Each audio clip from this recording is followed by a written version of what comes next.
In this week's clip, we go over the concept of the value pyramid and how the higher you are on the pyramid, the higher your margins. Here's the clip. Have you ever heard of the value pyramid? No. So a value pyramid, it's this interesting dynamic when it comes to when it comes to sales. On the bottom of the value pyramid, you have a lot of customers. You've got like the basically freelancers tend to operate kind of on the bottom of the customers. There's lots of work. There's like it's very little specialization. It's very low prices because customers are like, well, I can get it done for this on Fiverr, can get it done for this on Upwork, right? Like you're basically competing with a lot of other freelancers, a lot of other developers. It's very commoditized. And then at the top is kind of the expert. It's super specialized. Generally, customers are coming to work with you rather than you seeking out customers. The customer has a very specific problem, and there's 10, maybe 50 people in the world that can help with that problem. As a result, supply and demand, because there's a very high demand, very short supply. Customers pay orders of magnitude more. We're talking like maybe a consulting engagement for 1 month of $100,000. There's do you know the name Russell Brunson? He created ClickFunnels. I don't know if you've heard of ClickFunnels. Russell Brunson, so he charges $100,000 for 1 day.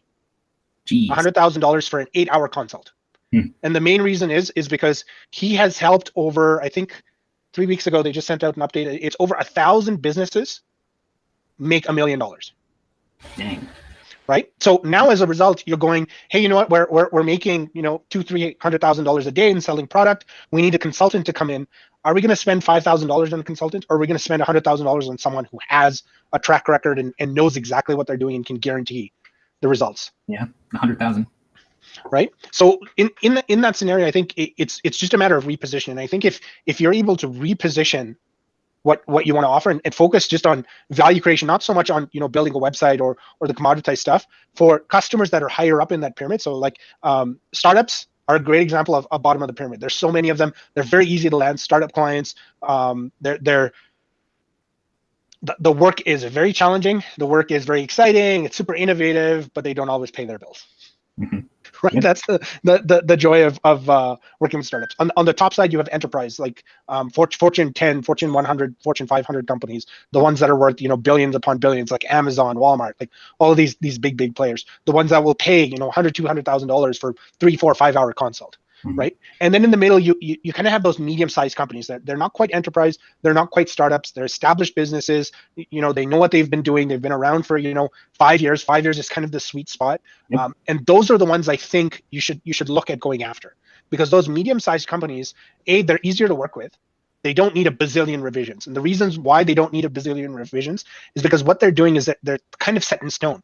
They already know who their customer is. They already know, what product or service they're offering. They already know all of that, right? So as a result of already knowing all of that, they don't need you to change something 5 times. They come in going like, hey, Steve, we know exactly what we need. This is what we need. And when you present it, they might go, okay, yeah, can you just tweak that button a little bit to the left? Like it's just, it just visually doesn't look okay. As opposed to, well, can you change that button? And, rather than it being an e-commerce site, can it be like a site like YouTube now? And you're like, that's not a minor change. Yeah. That's not a subtle change. You definitely make a whole lot more. Like as you, the rule is generally when you're in the bottom, you're making less than 25% margin on the work you're doing. When you're in the middle, you're making about 30 to 50% margin. When you're in the top, you're making 50% plus, right? And fundamentally, the only thing that like, and this is a big thing, like coaching, we spend a week just talking about this. The big thing that determines where you are on that pyramid is your mindset. Is literally what you believe you can focus on. If you want to focus on, the enterprise customers, you can focus on that. There's an interesting phenomenon in sales, and that is it takes the same amount of effort to sell something for $1 as it does for $1 million. Right. It's the same amount of effort. The best place to start, and again, this is something we go over extensively in the coaching, is to pick one type of customer and understand what their challenges are and pick a problem that you're best suited to solve. So to give you an example, a chiropractor is a very specific type of doctor. And I know some doctors might argue they're not real doctors, but a chiropractor is a very specific type of doctor. Now, when you go to a chiropractor, what would happen if you're sitting in the chiropractor's waiting room and he's like, hey, do you need a new website? I also do websites. How confident are you going to feel about this person that's about to adjust your neck? Right. No. Right? It's probably going to be I left my wallet in the car. I'll be back, and you leave and never come back. Right?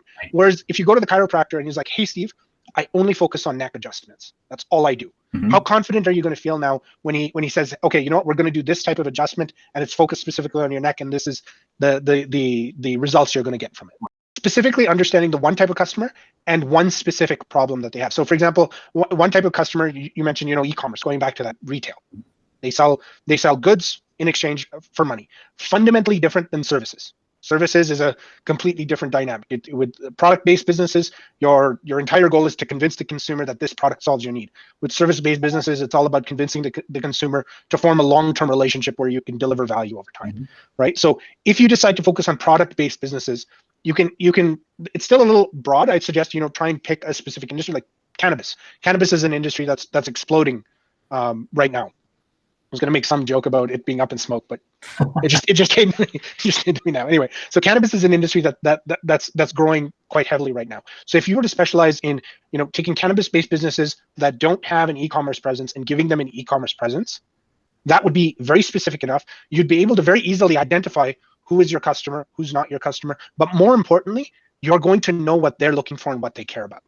I hope you found that clip useful. Let me know in the description. Have you heard of the value pyramid before?